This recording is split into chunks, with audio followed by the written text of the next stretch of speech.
So this week, Tim preached on Hebrews 12, and I kind of wanted to focus just a little bit on the first part about running the race, where the writer says, "Therefore, since we are surrounded by such a great cloud of witnesses, let us throw off everything that hinders and the sin that so easily entangles, and let us run with perseverance the race marked out for us.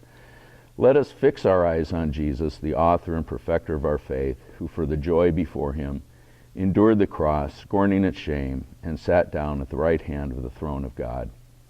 I like any metaphor that has to do with running because I've run thousands and thousands of miles in my life. I started out in my 20s and then just recently kind of stopped, but probably the most memorable race I ever ran was a 10K quite a few years ago where I ran off course. There was about 100 in the field. The front runners kind of took off up the hill, had enough separation that by the time that I peaked the hill and everybody else was behind me, there was a fork in the road. I didn't know which way to turn. It wasn't marked out clearly. I decided to turn left, ran another quarter of a mile, realized I was completely off the race course, and turned around and saw that I had taken everybody else with me.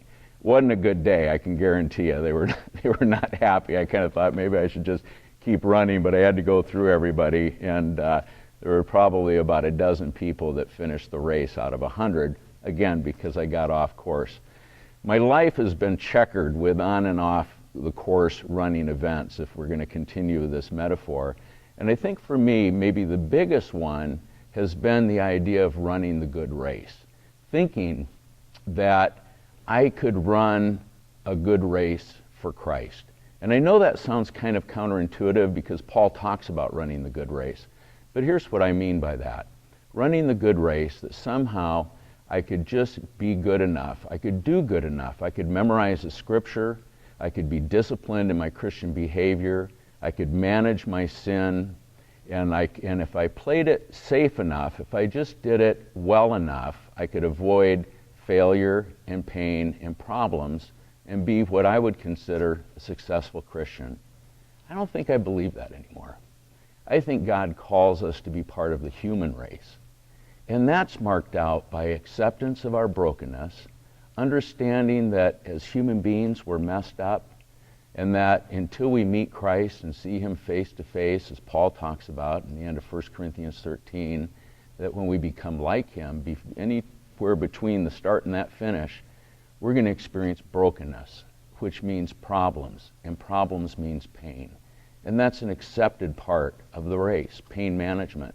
Any runner knows that you have to manage pain. And the best runners and the best athletes are usually the ones that are best at managing pain, pushing through it to the end. Secondly is the issue of sin. I used to think that sin was something to be denied and thrown off.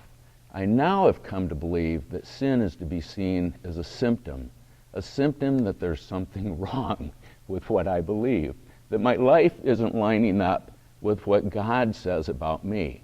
In other words, if I believe that I'm as valuable as he says I am, if I believe that I am deeply loved by a good Father who created me, and I begin to love myself, well then those behaviors that we call sin will begin to be less attractive and have less power over my life. The scripture says here that throw off the sin that so easily entangles. Well, this weekend I had an extension cord I was untangling. And you know what? I had to stop, I had to look at it, I had to examine it, I had to see where the cord began and where it ended for me to untangle it. And it's the same thing with our sin. If we see it as a behavior that needs to be quickly thrown off, we'll miss what sin has to teach us. If we see sin as a symptom of something that's something that's deeper within us that's wrong, that needs to change, then sin can begin to instruct us and we can begin to be lined up with what God says is right.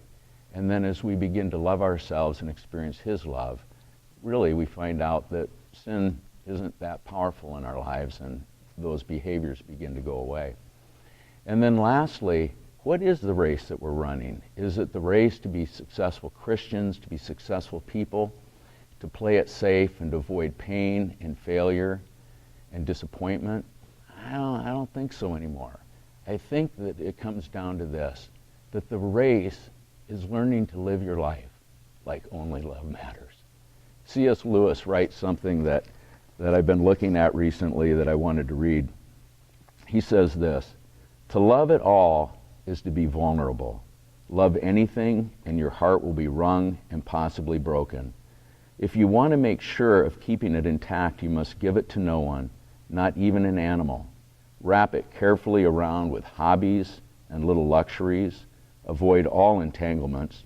Lock it up safe in the casket or coffin of your selfishness. But in that casket, safe, dark, motionless, airless, it will change. It will not be broken. It will become unbreakable, impenetrable, irredeemable. To love is to be vulnerable. To be human is to experience pain. Paul says that the only thing that matters is faith expressing itself through love. Jesus said that the commandments were all summed up with love the Lord your God with all your heart, mind, soul, and strength, and your neighbor as yourself. At the end of his ministry, he said, if you love me, you will keep my commandments. Notice he didn't say, keeping my commandments is a demonstration of your love for me. He said that by the very fact of lining up with me and loving me, being passionate about me, means that your life will line up in the same way that I lived my life. Which means living our lives, like Paul said, in faith as if only love matters.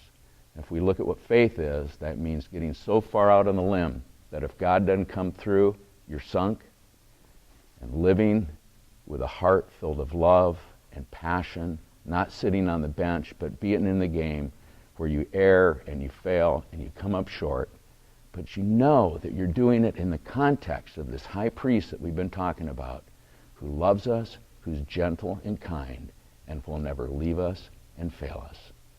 So, today, let's live our lives. Let's run the race as if only love matters.